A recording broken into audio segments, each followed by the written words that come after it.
শীত ভালোই পড়ে গেল। হবু মেয়র সাহেব, কি বলেন? মুস্তাকিনের পাশে কয়েকজন আইন কর্মকর্তা দাঁড়িয়ে। হামজা হাসল। মেয়র সম্বোধন করে কি অপমান করতে চাইছেন নাকি আগাম শুভেচ্ছা বার্তা জানাচ্ছেন? আসলেই বুঝতে চাপ পাচ্ছি। মুস্তাকিন হাসল। হাসি মুখে যখন বলেছি শুভেচ্ছা বার্তাই ধরে নিন। রাস্তায় রাস্তায় পোস্টার সাটার কাজ শুরু হয়ে গেছে। শুভকামনা আপনার জন্য। হাত মেলালো দুজন। হামজা হাতটা ছাড়িয়ে বুকে রাখলো হাসি মুখে। মুস্তাকিন মহান বিনা কাজে শুভেচ্ছা জানাতে তো আর মাঝপথে বয়ে আসেনি। হামজা সাহেব, দেখুন, লোকের মুখে যা রটে তাই নাকি ঘটে। যদিও এসব কথার কথা, তবুও লোকের এত জোরালো সন্দেহ কেন আপনাদের উপর? এ ব্যাপারে আগেও কথা হয়েছে, তবুও বারবার আসলে বিষয়টা এসে এখানেই ঠেকে যাচ্ছে। হামজা সোজা হয়ে দাঁড়ালো। দেখুন অফিসার, আপনি কতটা ঠিক বলছেন বা একটু বাড়িয়েছেন জানি না। লোকের কতটা সন্দেহ আমাদের উপর তা আসলে মেপে দেখার সময় পাইনি ইলেকশনের ঝামেলায়। তবে ততটাও হবে না জানি যতটা বোঝাতে চেষ্টা করছেন আপনি। লোক টুকটাক ভালোই বাসে আমাকে। রাজনৈতিক দলে যেহেতু আছি, প্রতিদ্বন্দ্বীহীন নই। মূলত যে জমি জমা সংক্রান্ত ব্যাপার ওই পরিবারে ঘটেছিল তার বিচার আমি আর জয় করেছিলাম। সর্বশেষে সময় দিয়েছিলাম কিছুদিন। মানুষ জমি সমস্যায় পড়ে বিক্রি করতেই পারে। ওরা আবার তা ফেরত নিতে চেয়েছিল, কিন্তু সময় পার হয়ে গিয়েছিল। তবুও আমি আরও কিছুদিন সময় দিয়েছিলাম। এর মানে এটা কিভাবে হয় যে একটা ছোট্ট 15 বছর বয়সী মেয়ে, যে হয়তো আমার বোনের সমান, তাকে এমন নৃশংসভাবে মাথা নাড়ল জয়? যুক্তিতে মেলে আসলে? কিন্তু এখন একটা বড় কাজ হাতে লাগিয়েছি। লোকের চোখে এমনিতেই পড়ে গেছি। যেমন বিপক্ষ দলগুলোর চোখে, তেমন সাধারণ মানুষ একটা ছুতো পেলে ছাড়ছে না। বুঝেন তো, রাজনৈতিক নেতাদের সাধারণ মানুষ কোনো কালেই ভালো চোখে দেখেনি, কারণ তাদের চাহিদা অপূর্ণ রয়ে যায় বহু। মুস্তাকিন রুদ চশমাটা চোখে আঁটল। দারুণ সুদর্শন একজন পুরুষের খেতাব পাওয়ার মতো সবই আছে তার মাঝে। হামজা কথার মার পেছে দারুণ দক্ষ এবং সুবিন্যস্ত কথার কৌশল। এত কম সময়ে এত জনপ্রিয়তা এবং পরিচিতি নিয়ে রাজনীতি দাপিয়ে বেড়াচ্ছে। মুস্তাকিন প্রশ্ন করল, আপনি বিপক্ষ দল বলতে কি বোঝাতে চাচ্ছেন? সেই বিষয়টা ক্লিয়ার করুন। এখানে আপনাদের এভাবে বেশিক্ষণ ধরে রাখা ঠিক হবে না। সাথে আমার নিজেরই গা জ্বলছে। দ্রুত কথা সেরে নেই। হামজা বলল, আমার চাচা শ্বশুর, মানে সাবেক মেয়র সাহেব। এবার তাকে হারিয়েই আমাকে জিততে হবে। সে কোনো কালেই আমাকে ভালো চোখে দেখেনি, দেখছে না। মুস্তাকিন প্রশ্ন করল, তা কিসের ভিত্তিতে বলছেন? হামজা হাসল। সেদিন জয়কে ডেকেছিলেন তিনি নিজেই। এরপর হঠাৎই জয়ের গাড়ির সামনে বিপজ্জনকভাবে একটা বোঝাই ট্রাক চলে এসে মেরে দিতে দিতে বাঁচিয়ে চলে গেছে। এটাকে কিভাবে ব্যাখ্যা করব? এসব আমাদের সাথে হতেই থাকে, তবে এটা কাকতালীয় ছিল না অফিসার। আপনাদের গন্তব্য এখন কোথায়? মেয়র সাহেবের সাথেই দেখা করতে যাচ্ছি। মুস্তাকিন হাসল। সেদিনের ঘটতে যাওয়া অ্যাক্সিডেন্টের দায় মেয়র সাহেবকে দিয়েছেন নাকি? সেই হিসেব চুকাতে যাচ্ছেন? হামজা হাসল নিঃশব্দে। তার তলোয়ারের মতো রাজকীয় অভিজাত গোপের সরু প্রান্ত পাক খেয়ে গেল হাসির দমকে। মুস্তাকিন আবার বলল, আচ্ছা, পরে টরে একবার কার্যালয়ে আসুন। এখানে এই রোদে গা পুড়িয়ে কথা জমছে না।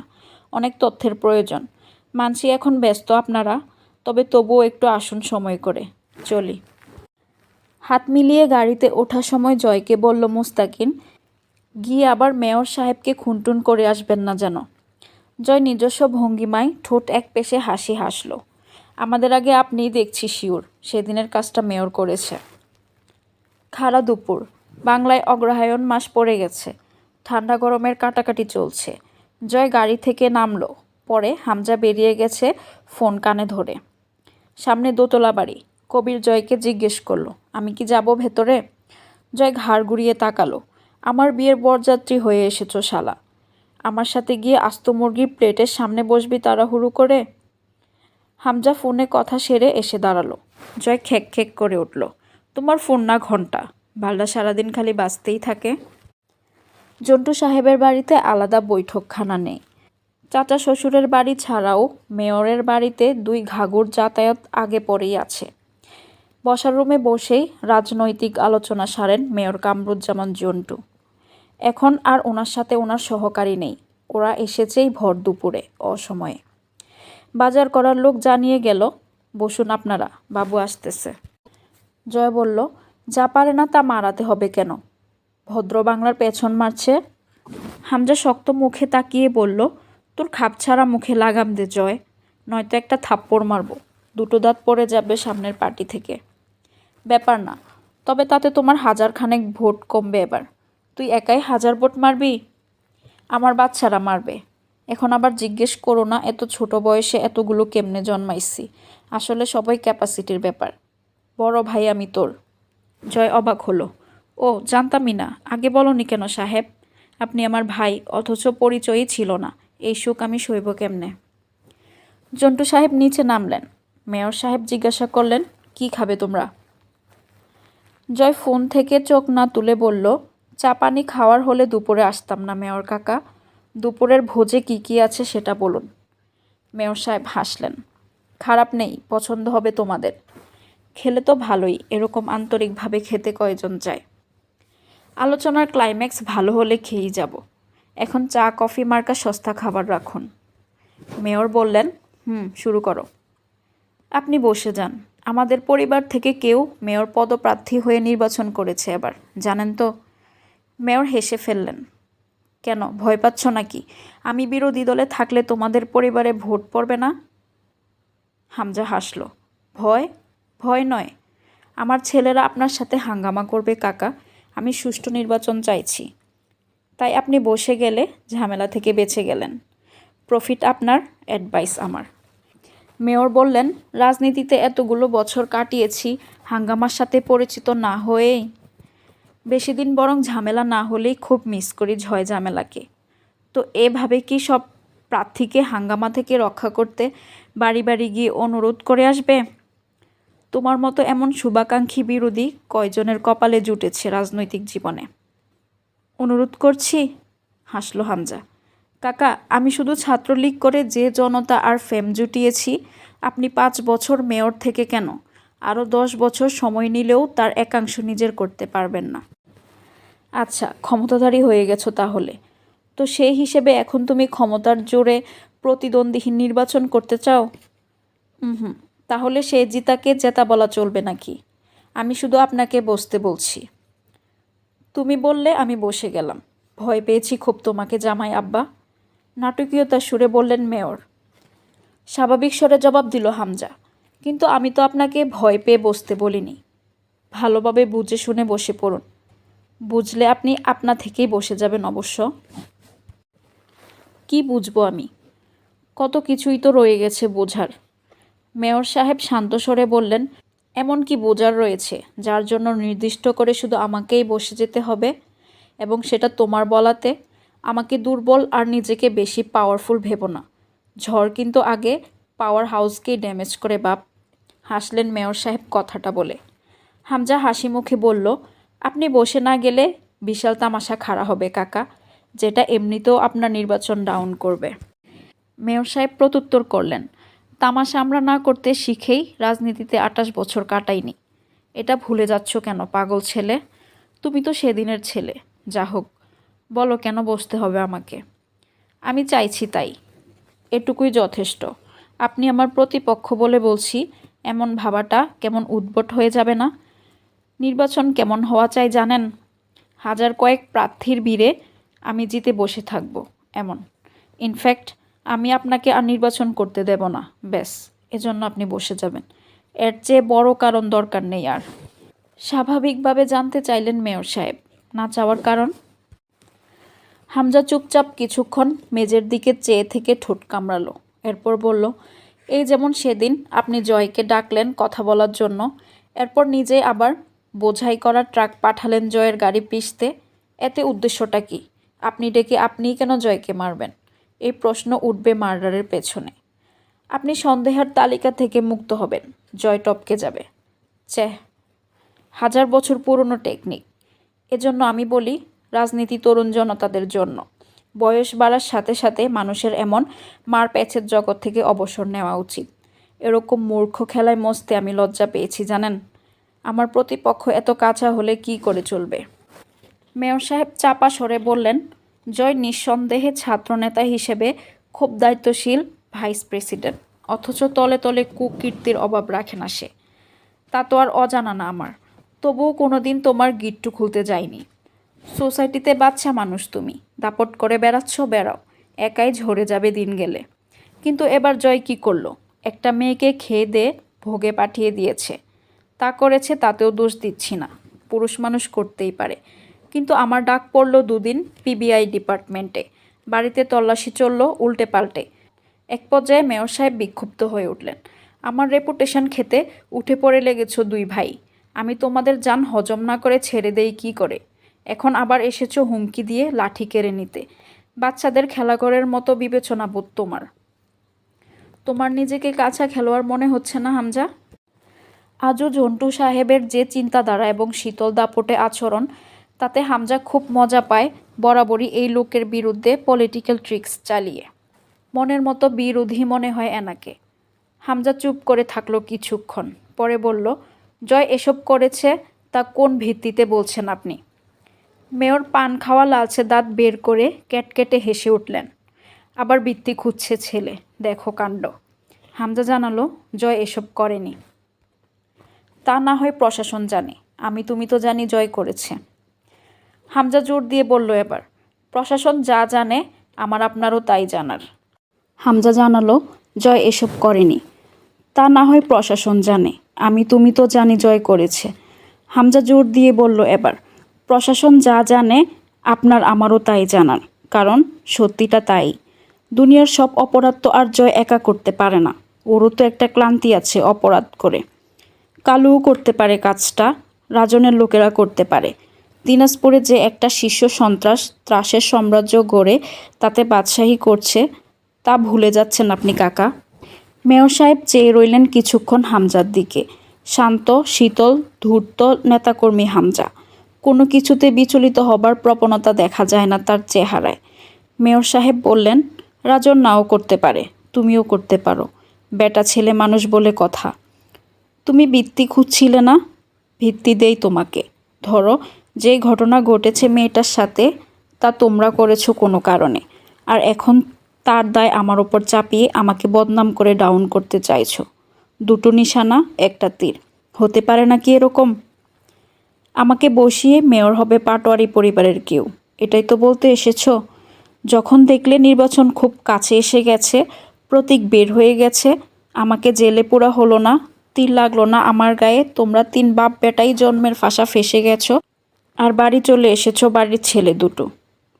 কথা শেষ করে সোফায় গা এলিয়ে বসলেন জন্টু সাহেব। হামজা ডানে বায়ে ঘাড় ঘুরিয়ে গম্ভীর স্বরে বলল, বেশি বুঝছেন আপনি কাকা।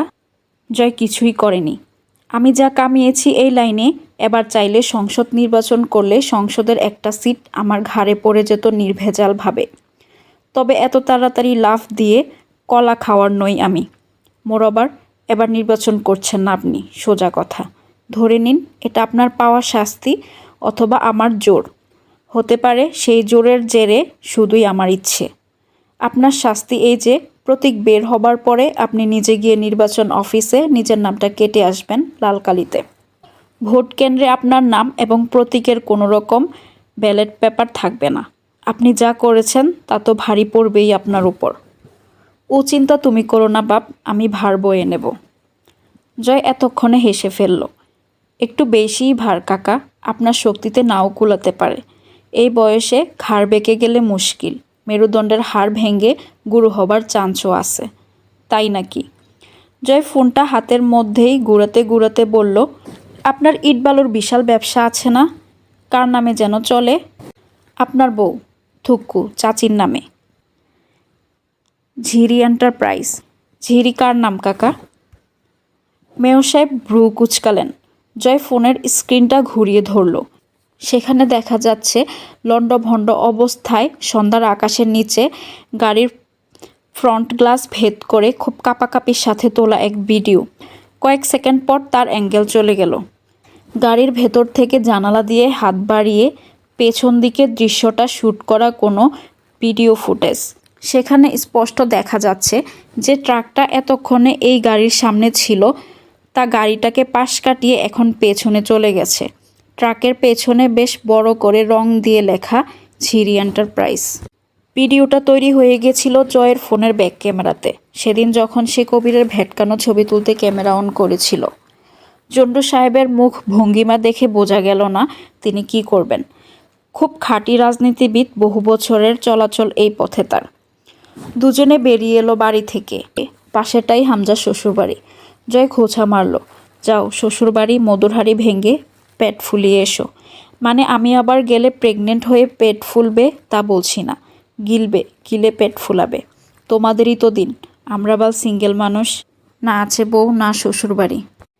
হামজা কনুই দিয়ে গলা আঁকড়ে ধরল জয়ের। রাস্তার মাঝেই দুজনের কুস্তি বেঁধে গেল একজন। কবির একটু দূরে দাঁড়িয়ে খালি হাসে। জয় একসময় নিজেকে ছাড়িয়ে হাঁপায়।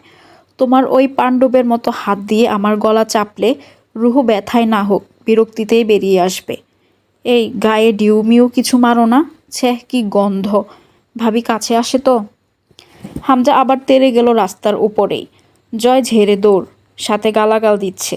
একটু দূরে গিয়ে ঝুঁকে দাঁড়িয়ে হাঁটুতে হাত রেখে দম ফেলে বলল, তুমি থানায় না কোথায় যাবে যাও, আমাকে এখন আর পাবে না। কবির চলে আয়, আমরা আজ পিকনিক করব। রাতে ব্যাডমিন্টন ম্যাচ আছে আমার।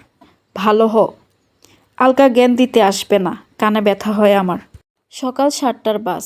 আমজাদ সাহেব, রাবেয়া এবং অন্তু সিট খুঁজে ওদের বসিয়ে দিয়ে পাশের দোকান থেকে একটা পানির বোতল কিনতে নামলেন।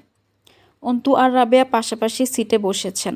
আমজাদ সাহেবের সিটটা আলাদা, কিন্তু দেখা গেল সেখানে এক সিটে একটা মহিলার জায়গা। অন্তু উঠে দাঁড়ালো। আব্বু তুমি আমার পাশে বসো, আমি ওই আন্টির কাছে বসছি। আমজাদ সাহেব একটু ভাবলেন, পরে গিয়ে বসলেন রাবেয়ার পাশে। অন্তুকে বললেন অসুবিধা হলে ডাকতে। অন্তিকের আশার ছিল আজ বাপের সাথে। এসেছে অন্তু। জুয়ান চাচাতো ভাইয়েরা এসে নিজেদের বাপের পাশে দাঁড়াবে, আমজাদ সাহেবের সেই কপাল নেই। ছেলে বলেছে বউকে ডাক্তারের কাছে নিতে হবে। অন্তুর একটা বড় ভাই আছে, এই কথা স্বীকার করতেও বাধে তার আজকাল। সে জানে না অন্তিক কেন এমন হলো। অন্তুকে নিতে চাইছিলেন না আমজাদ সাহেব। মেয়ে মানুষ সালিশে গিয়ে এত লোকের মাঝে দাঁড়াবে, লোকে ভালো চোখে দেখবে না ব্যাপারটা। অন্তু দৃঢ় গলায় বলেছে, আব্বু আমি কোনোদিন যেন তোমার দুর্বলতা না হয়ে উঠি, আর তার কারণ যদি শুধু হয় আমি মেয়ে, তবে আমার মেয়ে হওয়ার প্রতি আজ ধিক্কার। আমি যাব তোমার সঙ্গে, আর কিছু না হোক তোমার সন্তান হিসেবে তোমার পাশে গিয়ে তোমার অবলম্বন হিসেবে দাঁড়ানো আমার কর্তব্য। আর তোমার কাছে আমি এমন চিন্তাধারা আশা করি না, সমাজ কি বলবে। সমাজকে এড়িয়ে পায়ে পিষে আগে পা বাড়াতে তোমার কাছেই শিখেছি। তুমিই বলো, সমাজের মুখ আছে বলবে, খারাপও বলবে, ভালো খুব কমই বলবে। এই সমাজকে তোয়াক্কা করা মূর্খতা এবং আত্মনির্ভরশীলহীন কাজ। এই সমাজ প্রতিবাদী চেতনাধারীদের নিকট চিরদিন পদদলিত। সমাজের বিরুদ্ধে গিয়ে যারা কিছু করে মরেছে তারাই কেবল অমর হয়ে রয়ে গেছে যুগে যুগে। আমজাদ সাহেব স্নেহ ভরে তাকালেন মেয়ের দিকে। বাসের সিটের সাথে মাথা এলিয়ে দিয়ে চোখ বুজে আছে। নেকাবের আড়ালে মুখটা দেখা যাচ্ছে না, অথচ চোখ দুটো বুজে থাকার পরেও হালকা কুঁচকে আছে। তিনি গম্ভীর স্বভাবের মানুষ, সামনে ভালোবাসা দেখাতে অক্ষম, তাই হয়তো অন্তু কোনোদিন বুঝতে পারবে না বাবার কলিজার এক টুকরো মাংসপিণ্ডের নাম অন্তু। কুড়িগ্রাম পৌঁছাতে প্রায় বেলা খাড়া হলো। গ্রামের রাস্তাঘাট পেরিয়ে হেঁটে আসার সময় অন্তুর খুব ছোটবেলার কথা মনে পড়ছিল। আব্বুর হাত ধরে অন্তিক আর সে আসতো দাদুর বাড়িতে।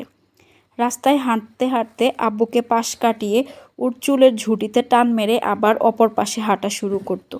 অন্তু চিৎকার করলে অন্তিক আব্বুকে বলতো, এই পেপোকে কোথা থেকে তুলে এনেছো আব্বু, খালি সারাদিন মেমে করে। কিছু হয়েছে ওর, কোনো সমস্যাই নেই, তবুও কে কে করে উঠছে। যেখান থেকে এনেছিলে সেখানেই ফেলে দিয়ে আসবে, আমার এসব পেপো লাগবে না, শুধু শুধু ভাগ বসাতে এসেছে। অন্তু আরও জোরে চেঁচাতে থাকলে অন্তিক হেসে লুটুপুটি খেত রাস্তার মাঝে। আজ অন্তু একা এক পাশে আব্বুর কাঁধে কাঁধ মিলিয়ে হাঁটছে, অপর পাশে অন্তিকের থাকার কথা ছিল, নেই। সেই রাস্তা আছে, আব্বু আছে, অন্তু আছে। অন্তিক কেন বদলেছে? অন্তুর মেজো ফুপুর বাড়ি দাদা বাড়ির পাশে। এই ফুপুকে দাদা ভাই নাকি বেশি ভালোবাসতেন, এজন্য নিজের ভাতিজার সঙ্গে বিয়ে দিয়ে কাছেই রেখেছিলেন। তার বাড়িতেই দুপুরে খাবার খেলো 3 জন। বোনকে ডাকলেন আমজাদ সাহেব। মাজেদা, তোর কি মনে হয় ওই জায়গা আমার প্রাপ্য না? এটা আসলেই কোনো যুক্তি যে আমি এখানে থাকি না বলে জায়গা পাবো না? জায়গা পরিষ্কার না হলে ক্রেতা জায়গা কিনবে না। ঋণে ভরে আছি। লোকজন দুবেলা বাড়ি বয়ে আসছে। মেজো ভাই এত মূর্খ আর স্বার্থপর কবে হলো? মাজেদা দুঃখ প্রকাশ করলেন। ছিল নাই বা কবে? আমি আর কি কইতাম ভাই, আমার মেয়েটারে খোঁজার সাথে বিয়া দিচ্ছে। পুকুরটায় মাছ চাষ করে খায়, আমার কোনো অধিকার নাই সেইখানে। আমি নিজে মরতেছি এই দুঃখে, তোরে আর কি কই। মেজো ভাইয়ের ধর্ম ইমান নাই। অন্তু শুনল, কিছু বলল না। তার মাথায় আব্বুর শুকনো অস্থির মুখখানা চক্রাকারে আবর্তন করছে। সালিশ বসলো আসরের নামাজের পর। সেখানে আফজাল সাহেব পুঁথি তুলে আনলেন সেই মোগল আমলের।